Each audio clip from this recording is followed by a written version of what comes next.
नमस्कार बच्चों, मैं मनोज कुमार। और बच्चों, यहाँ पर हम आपके लिए गोले से संबंधित एक बहुत ही महत्वपूर्ण प्रश्न लेकर आए हैं। और प्रश्न बच्चों इस प्रकार है कि 6 सेंटीमीटर व्यास वाले एक ठोस गोले को पिघलाकर 3 छोटी छोटी गोलियां बनाई गई हैं, जिनमें से 2 गोलियों की त्रिज्याएं क्रमशः 1.5 सेंटीमीटर और 2 सेंटीमीटर है। तो तीसरी गोली की त्रिज्या ज्ञात कीजिए। तो बच्चों, यहाँ पर जो है हमारे पास एक बड़ा गोला है जिसका व्यास है 6 सेंटीमीटर, तो त्रिज्या 3 हो जाएगी। इसे पिघलाकर 3 छोटी छोटी गोलियां बनाई गई हैं, जिनमें से हमें 2 गोलियों की त्रिज्या दे रखी हैं। तो हमें तीसरी गोली की बच्चों यहाँ पर त्रिज्या ज्ञात करनी है। अब बच्चों, गोलियों की जो त्रिज्याएं हमें दी हुई हैं, पहली गोली की त्रिज्या हम R1 मान लेते हैं, जो है 1.5 सेंटीमीटर। अगर हम इस दशमलव को हटाएंगे तो बच्चों हम इसे लिख सकते हैं कितना, 15/10। तो 5 तिया 15 और 5 दूनी 10। तो ये हो जाएगी बच्चों 3/2 सेंटीमीटर। हम यहाँ पर इसका पॉइंट हटा लेते हैं, ठीक है नहीं। और दूसरी गोली की त्रिज्या है, इसे R2 मान लेते, वो हमें दे रखी बच्चों 2 सेंटीमीटर। और जो तीसरी गोली है उसे हम मान लेते हैं बच्चों R3, वो हमें यहाँ पर ज्ञात करनी है, ठीक है नहीं। जो तीसरी गोली है इसकी त्रिज्या हमने मान ली यहाँ पर R3, ठीक है ना बच्चों। अब क्योंकि बच्चों गोले को पिघलाया गया है, तो आपको इस तरीक़ा से समझना है जैसे कि ये हमारे पास एक बड़ा गोला है और इसे पिघलाकर 3 गोलियां बनाई गई हैं। ये यहाँ पर 3 गोलियां बनाई गई हैं बच्चों।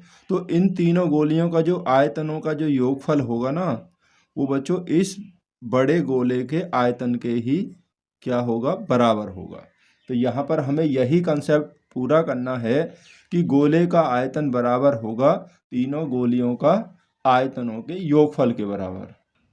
अब गोले का आयतन कितना होता है, वो होता है बच्चों कितना, 4/3 पाई R की क्यू। इसकी कैपिटल R मान लेंगे हम त्रिज्या, बराबर पहली गोली का आयतन 4/3 पाई R1 की क्यू, दूसरी गोली का आयतन 4/3 पाई R2 की क्यू, दूसरी गोली की त्रिज्या है क्योंकि R2, और प्लस तीसरी गोली का आयतन होगा 4/3 पाई R3 की क्यू।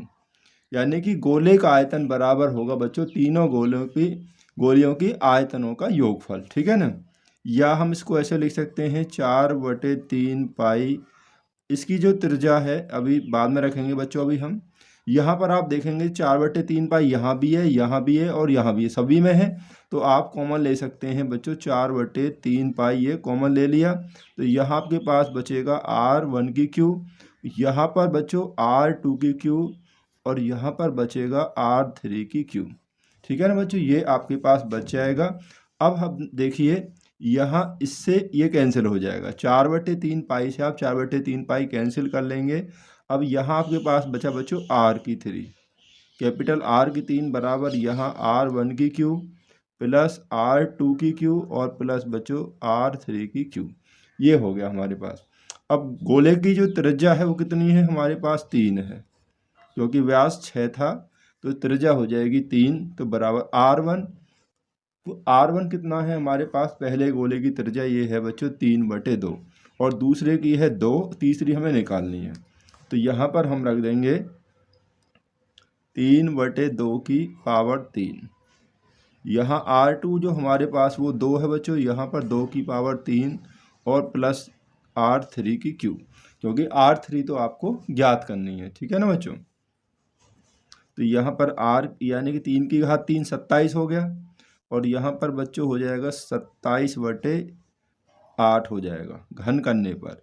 2 का घन करेंगे तो ये 8 हो जाएगा, प्लस यहाँ R3 की क्यू बराबर, तो 27 बराबर, इसे आप जोड़ लीजिए। तो देखिए LCM आएगा आपका 8 आ जाएगा।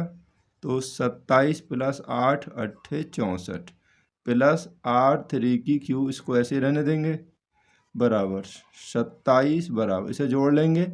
27 और 64 हो गया बच्चों ये 91/8, 91/8 प्लस R3 की क्यू।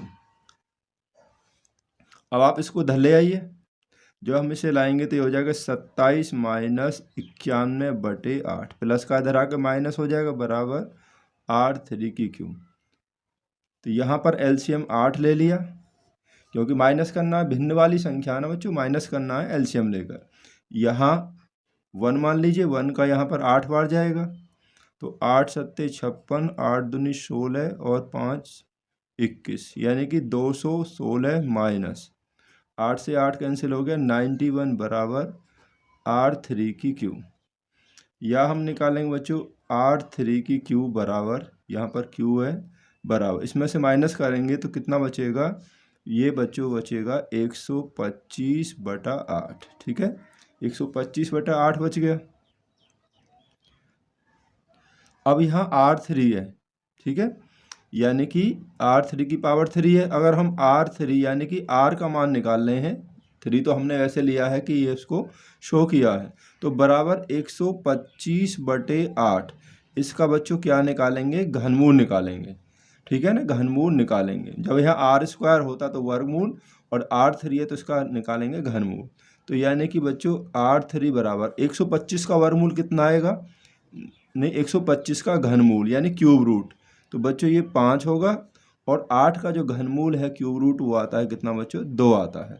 तो R3 5/2 होगी, तो 5/2 का मतलब 2 का भाग दे देंगे इसमें, तो ये 2.5 सेंटीमीटर। यानी कि जो बच्चों है वो है जो तीसरी गोली की जो त्रिज्या है वो कितनी हो जाएगी, 2.5 सेंटीमीटर हो जाएगी। तीसरी गोली की त्रिज्या यहाँ पर हमने ज्ञात कर ली है बच्चों, तो नीचे लिख देंगे। तो बच्चों यही हमें ज्ञात करना था, तीसरी गोली की त्रिज्या। व्यास पूछता था उसका डबल कर देते, ठीक है नहीं। बहुत ही अच्छा प्रश्न है बच्चों, इसीलिए मैंने इस प्रश्न को यहाँ पर लिया है। तो आप इस प्रश्न की तैयारी जरूर एक बार कर लें, क्योंकि एग्जाम्स में अक्सर ऐसे क्वेश्चन भी पूछ लिए जाते हैं। तो वीडियो देखने के लिए आप सभी का बहुत बहुत धन्यवाद।